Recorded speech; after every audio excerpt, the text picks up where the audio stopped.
So today we're going to talk about 7 things that you can do to lower your blood pressure.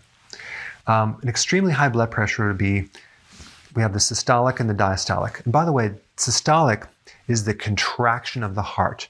Diastolic is the relaxation. And it has a lot to do with something called the autonomic nervous system, where you have the flight or fight, it's called sympathetic, and then the rest and digest parasympathetic, which is the recovery. It's an active type of system that helps calm things down. So we have a balance of those two parts of the nervous system that are on automatic. So we're looking at here, extreme high would be 180 systolic or greater than that, and greater than 110 diastolic. High stage 1 would be 160 to 179 systolic, and diastolic would be 100 to 109.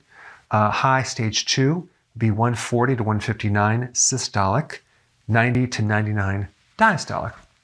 Normal high, 139 to 121 systolic, and 81 to 89 diastolic. And normal, 120 to 80.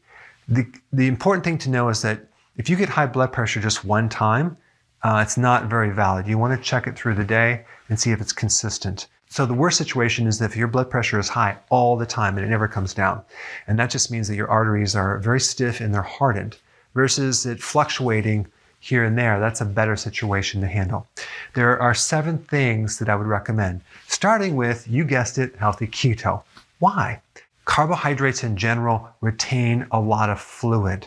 And what's one of the most common medications that they use for blood pressure? Diuretics. They're getting rid of excess fluid. You go on keto, you're going to dump a lot of fluid, and there comes the blood pressure just by going on a low-carb diet. Intermittent fasting, vital to decrease inflammation in your arteries, okay? Also, the combination is very, very important to take the stiffness out of the artery itself. Number 3, decreasing cortisol. What's cortisol? Cortisol is a stress hormone from the adrenal. And if the adrenals are involved and the cortisol is too high, what's going to happen is the systolic is going to go high first before the diastolic. Conditions of high cortisol, like Cushing syndrome, is high blood pressure. But you'll normally see the systolic go high first, and you just want to lower stress, okay? Go for long walks, eliminate as much stress as possible. Number 4, taking vitamin D3. Vitamin D actually will help lower your blood pressure. If you're vitamin D deficient, blood pressure tends to go up. They don't know exactly why it does that. One theory is that the regulation of calcium supports the sympathetic nervous system in a certain way, but it actually will lower your blood pressure. Now, increasing vitamin K2. What is vitamin K2? It's different than K1, and this vitamin helps to remove excess amounts of calcium from your arteries and puts it in the bone. So these two together combined are really important in lowering blood pressure. Okay, number 6. This is probably one of the more important ones, increasing your potassium.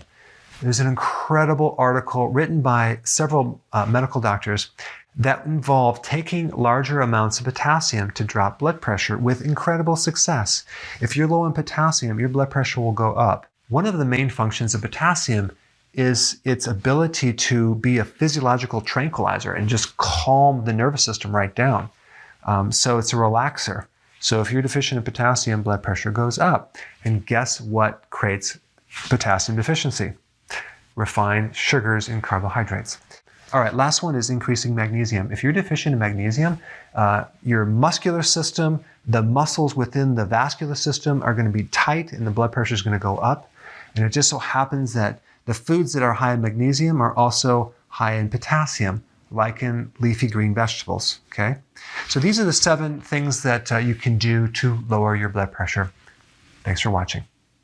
So if you're enjoying this content, go ahead and share it with someone that could really benefit from it.